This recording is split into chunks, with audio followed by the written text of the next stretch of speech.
The two major fears for like the very beginning, obviously like the meeting of them, but just like the quality time. The dogs are used to having all of my attention and they'll have to share that. Welcome to Life Unleashed, the podcast all about creating the best life for you and your furry best friend. If you're a dog mom on the go, juggling life, work, and the endless joys of being a dog parent, then you're in the right place. I'm Dani. And I'm Nick. And together with the incredible dog mom community from Tails Up Pup, we're here to share advice, stories, and the obsession we have over the love for our dogs. Get ready to laugh, learn, and lean on each other because life with your dog just got even more awesome. My biggest fear in becoming a true human mom is the love for my fur babies. Like, they are our children, our life, our pride and joy. We spend all of our money and time on them.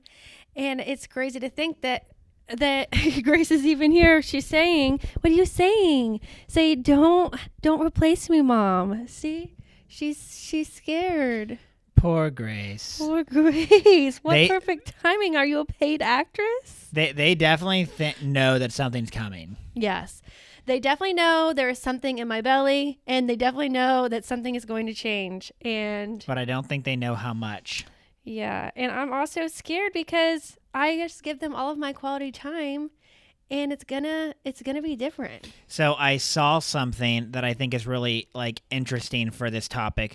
While our time is going to be able to be split up more and less devoted to them, actually not too long after the kid's born, let's just say maybe 6 months to a year, they're actually going to get a built-in playmate. Yeah, that's true. And so while it is a little sad for them in the beginning with the newborn, their lives are going to maybe get better. They're going to have someone that's going to be wanting to play with them, more often, which is why we got two dogs at the same time. We wanted them to have built-in playmates with one another. Now they're just getting another playmate to play ball with them, wrestle with them, have fun. So I haven't thought about that. So that is a good thing to ease my mind a little bit. I know Gracie, we call her my magnet dog. Every step I take, every room I go in, she follows me. Every time we have a new employee here, they just laugh their heads off saying that's so funny how Gracie just goes wherever Mom goes.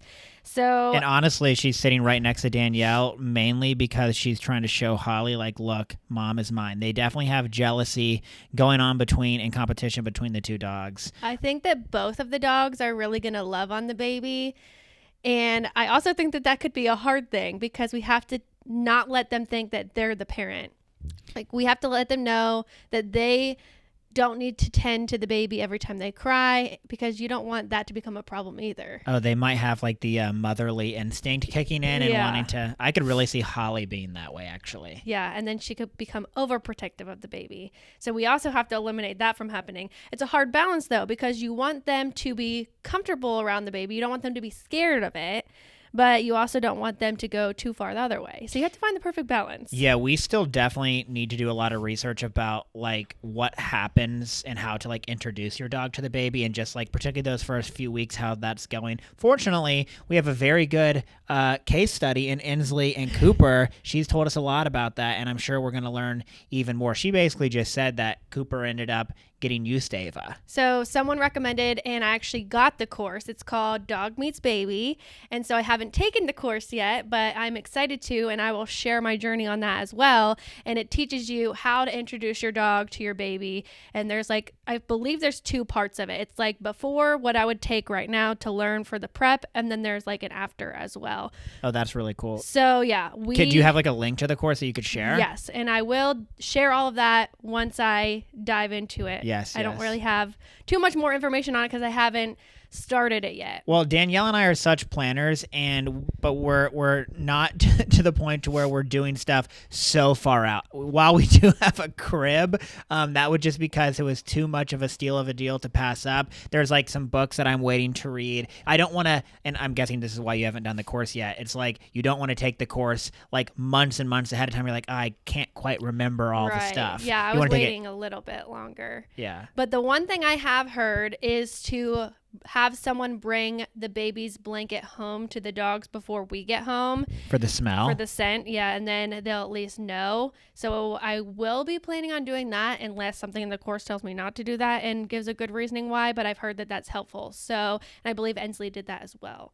That seems like really smart. Dogs are so like scent oriented. So Yeah. And we'll get them used to the nursery and that they can go in there but not steal the toys. we've kind of already been doing that a little bit, but now that we're moving, if you listen to the last episode, they're going to have to get used to a whole new house, not to mention just a new nursery. Yeah. So I'm glad that we're moving early because our dogs don't like change. Like, even if we take them on vacation, it's very stressful for them to go to a different house. So I know the move is going to be hard on them and they are going to be stressed out for a while. So luckily, by the time the baby's there, they will know that that's their home. They'll be comfortable. They'll know Settled everything. in. They'll be settled in. Yeah. So I'm very grateful for that part as well. Yeah, I think the thing that I'm the most like, I feel bad for the dogs is I play with them at least 5 times a week, maybe 6 times a week, just depending. That is going to definitely decrease when we have a kid. I do think Nick usually plays with them in between sets of working out, and you're still going to work out. So I think that you will still have some of that.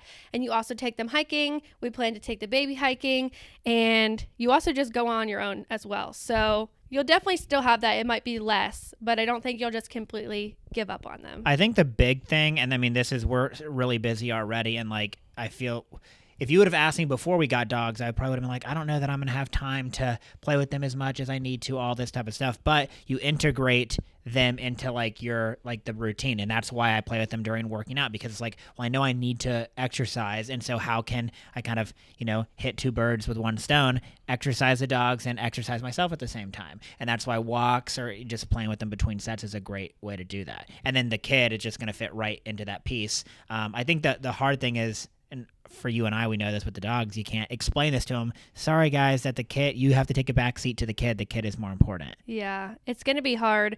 Both the dogs really enjoy snuggling with me. And so I think that they'll still get some of that because if I'm breastfeeding or just hanging out and sitting on the couch, they can still sit next to me on the couch. Yeah, how is that going to change for you? Because Danielle, I'll try to explain to you guys. So Danielle gets on the couch and she calls both girls over. Most of the time they end up fighting over her and one of them wins and then snugs with Danielle, and then eventually that dog kind of like, I guess, gets touched out maybe, and then the other dog comes in and snugs. That's not going to be able to happen as much anymore, is it? Well, they'll still have to have some quality time. It's kind of like when you have multiple kids. I hear a lot of parents say that you need to prioritize one-on-one dates with them and really quality time. While it's great to do things as a family, kids also need one-on-one attention as well. And plus, they're going to have different interests and want to do different things. So I think that we'll have to do that to an extent with our dogs and our kid as well. I've seen a lot of research on how dogs are very beneficial to have around for kids. Like, it helps them have less allergies, lots of different things. But it would be interesting to see, are there studies out there that show that kids enhance dogs' lives? Ooh. I mean, it's hard because we can't, ask the dog. But you can't really ask a baby that much either. So it's like, you could probably do that research. Maybe there's a study out there like that. We do know that our dogs have a little fear of children, not babies, but children that can move and pull their hair. They had one traumatic experience and now they just are always fearful. So I'm hoping that we can figure out ways to break that. And especially if it's like the baby that lives with us and they know very well, that hopefully they'll be a little bit more tolerable to those things. And I feel like a lot of times it's more about like time and like being around the kid. So obviously they're going to be living in the same house with the kid and the kid will be growing up. And so a baby's not going to be pulling a dog's hair like when it's a newborn. And so hopefully they'll get used to each other. They pull their mom's hair when they're a newborn. Really? Yeah, that's why everyone gets the mom chop. They got to chop all their hair off because their baby's pulling it. That's why they get the mom chop? Yeah. Really? Yeah. Everyone always chops their hair because their baby pulls it while they're breastfeeding. Oh my gosh. Why not just put it up in a pony? I don't know. I haven't been there yet, so I'll let you know. The 2 major fears for like the very beginning, obviously like the meeting of them, but just like the quality time. The dogs are used to having all of my attention and they'll have to share that. And then the breastfeeding specifically, or just like feeding in general at night, because for the most part, we sleep through the night. And so like the dogs aren't used to being woken up, hearing crying, hearing us moving, all of that stuff. So they're going to have to adjust to noises in the night. And I just don't know how that is going to go either. Yeah, because maybe in the beginning it won't go so well, because like when we go on vacation, a lot of times those first few nights the dogs are just horrible because they're stressed out, and in that we're not even up, it's just a new location. Yeah. So you put a crying baby and like movement and stuff on top of that, it may not go super well. So our dogs sleep in a crate every night, and that's just like their den. They like it. That's their home, and they're very comfortable there. I have debated whether to start trying to train them to sleep on a bed, like a dog bed, instead of the crate, so that they could get up and move if they hear us, but I don't know what is better. So I haven't really decided what we should do yet, but it's really hard. Like, they're going to be 6 years old and they've always slept in a crate. So it's going to be hard to change that for them. And the problem is, the few times that we've not had them sleep in the crate, they want to sleep in the bed with us. They refuse to be on the ground. There's really not enough room for 4 of us. So yeah, and then Gracie does this thing where she'll literally like get right next to your face and just right, just breathing so hot air right into your face, and it's just horrible. But she's cute. Yeah, not cute enough to let her do that every night. You mentioned vacations, and that is something that actually crosses my mind quite a lot, because we do everything with our dogs. We take them to the beach. We take them to Pennsylvania. Like, wherever we're going, they're going for the most part. We haven't boarded them in a very long time. Maybe if we're going to a wedding or something, and, you know, I don't know what that's going to look like. Like, is there enough room for all of us in a car? It's already hectic trying to take them to the beach and all of their things to the beach, let alone having now a baby and all their stuff. I don't know that we physically are capable of taking 2 dogs, a baby, and us to a vacation somewhere. Like, obviously that's the dream life. It'd be so cool, but I don't know what that's going to look like. So much stuff, so much stress, and now you're having to deal with essentially 3 kids, because the 2 dogs act like kids. I think if we can get them, if we can train them a little bit better, that might make it easier. Well, we've had 6 years. How has that gone? Not well. We're a little bit of pushovers around here.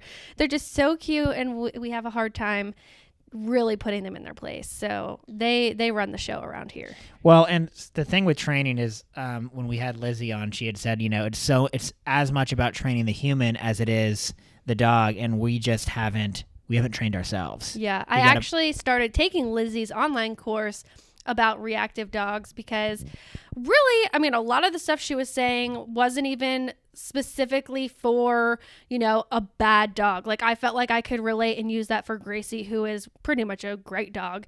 She doesn't have any major problems, where Holly's a little bit more on guard. So I was really taking all the information just for my dogs in general, and I felt like it was really helpful just learning tactics and techniques, and a lot of it was for the human and teaching me like boundaries and certain words, and like the word place, teaching your dog their place is really the biggest thing that will help us. If we can teach them that, a lot of our problems are solved. Yeah, I guess that makes sense, because like almost a lot of the situations that you get into where they're quote unquote like acting out or being reactive, that place will solve that. Right. So yeah, I don't know. We haven't taught them that yet, but we've learned that we should teach them that. So I guess that's a step in the right direction. The one nice thing is about having a baby with dogs is I really loved growing up with dogs. And so I'm like thinking back to my childhood, and I'm just really glad that we're going to give our kids like that opportunity. Do you remember like your childhood dog? Well, okay, so that's the thing. Like, I feel like most of your like true memories start like close to 5 years old. Like, you can remember maybe slight things, but mostly probably because of photos that you have from before then. But a lot of your core memories, I feel like, start around 5. And our dogs will be near the end of their life by the time our kid is that age. That's so sad. They're going to know old Holly, old Gracie. It's so crazy to think about, because they'll have the Holly and Gracie that we know now when they're born, but they won't remember that. But we'll have pictures and videos. That's sad to think about. And then the kid will be, 5, 6, 7, 8, however old, and then we'll be having to get a puppy. Yeah, that always was a very exciting thing as a kid. I remember getting a puppy, and that was so fun. So what kind of dogs did you grow up with? First dog was just a mutt, and I do remember that dog. I was born and my parents had the dog, and then I think she passed away probably when I was like 10. Okay. Maybe something like that. Maybe 8. But I definitely remember that dog extremely well. The dog's name was Buffy. A smaller dog. Yeah, a smaller dog, kind of like a Brittany Spaniel kind of looking dog. Okay. But not it wasn't pure breed or anything. It was a mutt. But then we got a border collie, which is why I've had the obsession when we were getting our dogs. I was like, I want a border collie because I grew up with one, and so that dog was named Ellie. And how old were you when you guys got Ellie? Not long after Buffy died. So like around 8 to 10? Yeah, probably 8 to 10. Yeah, because I think Ellie died when, I was... We were in college, weren't we? College? No, I think we had maybe just graduated. But Ellie was, about 15 years old. Yeah. So, yeah, maybe I was like 25, 26 when Ellie died. No, you were younger than that. Really? Yeah. 23? Yeah, probably 23. Wow. And did Ellie look like Holly? No. But they act the same. Oh, the manner, that's how, like, anyone that's like, oh, Holly's not a pure breed or border collie, or, she's something else, whatever. It's like, regardless of her actual DNA, everything about her is 100% border collie. They do the same, like, hunkering down and want you to throw the toy. Everything's the same. Her tongue is sticking out right now. I've never seen her do that before. I think she's dreaming. She looks like she's dreaming. If if you're not watching, there's a couch, a dog couch. This is the links that we've gone to. That Holly and Gracie have their own dog couch, which is much, much lower to the ground, perfect size for them, and they take turns sleeping on it. And right now, Holly is having a little dream over there. We really need to get a second one though, because they fight over this couch. They do. They both need their own. But you grew up with a lot of different dogs. Like, that was just the beginning. Your family had a lot of dogs in and out. Your mom always rescues, like, if something comes up and someone needs a home, your mom always takes them in. Yeah, like my mom would be somewhere, and that's how I think we got a Jack Russell. It was like, there's all these Jack Russell puppies that don't have homes. Mom's like, I'll take one. Mm-hmm. There was a stray or whatever that, like, needed a home that was older that no one wanted to adopt, and my mom was like, we'll adopt them. So, yeah, we've had a lot. Yeah. How many did you grow up with? The first dog I remember is Duke, who was a lab, and I was little. I remember that. And then a black lab? A black lab. Like Cooper? Yep, just like Cooper. And a West Highland Terrier. That was like my middle of the life dog. The crazy story was that there was this family that moved into town, and the parents had gotten divorced and had to go into the mom and the daughters had to go into an apartment, and they didn't allow dogs. And somehow, like, either my brother or my mom, like, knew someone who knew these people moving and said that this dog needed a home. So we were like, oh, we'll take it. So we took this dog in to find out that those girls were coming to our school and were on our bus. So they had to drive by our house and see their dog, like, every day. But we, like, let them come over if they wanted to see it. But I can't imagine that was probably so hard. Oh my gosh, how old was the dog when that happened? Not that old, because we had that dog for a long time. That is really sad. Yeah. But honestly, in some ways, maybe it's better in the sense that you knew the dog was at a good home and, like, you were proximity-wise close. Yeah. But I always say that I grew up with a Westie. Like, that is the dog that I had the most memories with. We loved her. She's so cute. They're so tiny. They're so lovable. But I did not grow up with a golden retriever. Did you have typically multiple dogs at the same time, or was it like Duke and then the Westie? Yeah, only Duke one? and then the Westie, yeah. I guess dealing with one dog is probably a lot easier than two. Yeah. And, yeah, I don't know. That was just the life. I grew up with one dog. But I always wanted two dogs. So that's why we have two dogs. And I always wanted a golden retriever. I knew that they were great family dogs, super nice, super friendly, and so cute. So I always wanted one of them. And that's exactly what they're the best personality ever. I will always have a golden retriever now. Yeah, Danielle always sends me those videos of like 50 golden retrievers. She's like, can we have them all? Preferably more than one next time would be nice. Yeah, but Holly and Gracie have been great together. Yeah, they're best friends. They do life together, and that's why we want to have two kids, because we've seen it. We both grew up with a sibling, then our dogs grew up with a sibling. It's just so fun to have a partner to do life with. And my brother and I were 4 years apart, and I feel like that was a little too far. So I would really like to have our kids closer together. Yeah, my sister and I were 18 months, and that felt pretty great. Maybe 2 years would be a little better, but regardless, that was pretty nice. Yeah. So we'll probably have our kids pretty close together. God willing, that would be nice. I feel like there's not that many people who have paved the way, because the true obsession that we have for our dogs is more of like the millennial status, you know? Like a more recent thing. Yeah. So there's not that many people, especially that we know, that love their dogs like we do and have had a kid and have shown how it's going to be, you know? That's why I feel like it's very stressful, because I don't know what it's going to be like. There's not many people to look at and be like, oh yeah, they did it this way, so I can do it, you know?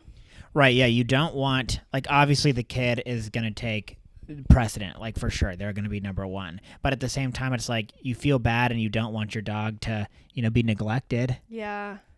And just like managing that transition, I think it's going to actually go really well. I think that based on, trying to do things together, as an example, it's like going hiking. Well, I'll probably, go with the dogs and bring the kid, and, we'll all be a family going to do those things. One of the biggest things that I cannot figure out, if anyone has seen an invention, I was creating an invention, Yeah. but unfortunately creating something new is very expensive. So if you are an inventor and want to steal my idea, give me credit, but I will let you, because I want this created and I'm just not able to create it.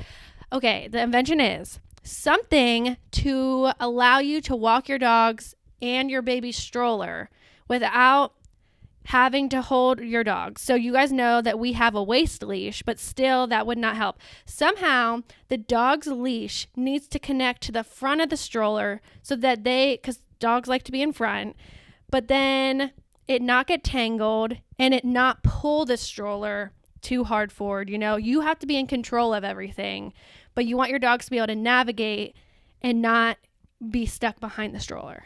Yeah, it just seems like very dangerous attaching the leash to the stroller, but I don't know how you get around it. It's a conundrum. So if anyone knows a good way for walking dogs, more than one dog, and pushing a baby stroller, I feel like the only key is to have two people. Someone holds the dogs and someone holds the people, the person in the stroller, Yeah. Like, that's the only key. But like, what if you want to do it all? There's nothing that can really allow you to do that. I feel like it shouldn't be that hard to create something for that, but someone needs to do it. I also really would like to find some interactive toys that work well. So a lot of people have messaged me to get Holly the automatic ball thrower, and we actually have had one, and I returned it because it just didn't work well for her. She did not like it. And so I would like to find things that she can use to entertain herself that don't require us all the time. I've seen herding balls, and now that we have a big flat backyard, I told Nick that we should definitely get one of those. I think that she would really like it. But if anyone has any suggestions on toys as well, let me know. Obviously, we love the puzzle feeders, the lick mats, all that stuff. That still requires us, but it's a great thing for them. So now I'm looking for more toys. Well, that topple feeder too. Yeah. All the things that we have that we love are more like feeding aspects right now. Which is really funny. I don't know if this has like been kind of a nesting instinct in a way of like we've been trying to find products that are like better for like the busier dog moms that still want to give their dog like a good life, tire them out, all those things, whatever, but that doesn't require your physical presence all the time. And that's what those Danielle listed out. All right. Those That's products. how we have had all these new product lines, and our next launch is going to be snuffle mats. We have quite a few snuffle mats coming. And so everything that we found that works well for us is all feeding related, but that's great because it's easy and it works well for our dogs and entertains them for a while. And that's why we love them. So we have found these products that we love. That's why we're bringing them for y'all. And it's great if you have a kid or if you don't have a kid. Your dog really does need nose work, in my opinion. It's a great way to tire them out and for them to use their brain, exercise, and keep them stimulated. Well, and I mean, honestly, there's a little bit of a selfish aspect to keeping them stimulated. If your dogs are anything like ours, if you're not, playing with them and stimulating them, they'll actually kind of end up like annoying you and won't leave you alone. They'll just come and paw you and all that stuff. They need it. And so they're just like, hey, play with me. And it's like you can't give them attention literally 24/7. And so these things help you give them all that attention, tire them out without having to, physically do it all the time. And if you're having friends or family over, specifically for dinner or a time where you're eating, our dogs really like to be under the table, scavenging for any like droppings and stuff. So giving them the feeding mat or a lick mat really occupies them and allows us peace in those situations. Yeah, and it's, I think too, like with the baby, it's going to be like that, like feeding the baby and everything. I can literally see Gracie trying to come up there, and Holly and Gracie, if someone's not telling them no, they'll go a little further, and eventually they could be eating off your plate. And so where a baby's not going to be saying anything, so if mom and dad aren't right there every single second, and the baby's a little bit older, then it could be helpful to have them at their own lick mat or something. Yeah, Rory, who is my 18-month-old niece, like really finds joy in feeding the dog some of her food. Don't we all find joy in feeding the dogs, though? You're not wrong. But we at least know not to do it all the time. Yeah. So it'll be hard to train them, especially because like the kid will find it funny and be laughing, and Gracie will be liking it, but you gotta set boundaries. Overall, I feel like you just have to know yourself and know that change is happening and find ways to cope with it and satisfy everyone to a certain extent, because they're not going to be satisfied if they're used to what they have now, but they have to learn a new normal. Well, and it seems like having some level of plan, like ahead of time, like you had said, taking this course, what's it called again? Dog meets baby. Maybe doing the thing where you bring the little blanket home from the baby to introduce the smell. It seems like some of these things that you can plan out will help the thing go smoother. There's obviously, you don't know how your exact dog's going to react. And I think one thing that is very important, no matter if you think that your dog is not aggressive or anything like that, you have to like really put some time in, because there's a lot of babies that ended up getting bit by dogs that are even really nice dogs. And so you just have to make sure that like you actually put a little research into it and to do it safely. Yeah, that's actually like one of the biggest statistics that I learned recently was how many dogs bite babies. And it's not like if your dog is vicious or not, like that has nothing to do with it. A lot of people are like, oh, my dog would never, but your dog also hasn't been in a situation where a baby is trying to pull their hair or touch them or grab their toy or be near their food or whatever. You gotta really work on that to prevent things from happening. And that's like why we're talking about it so early. And it's something that's been on our mind because it's so important to us. And we have to find ways to make our life work in this new normal. No, that's really true. So vigilance and planning. There you go. Thank you guys so much for listening. And we'll see you guys next time. Bye.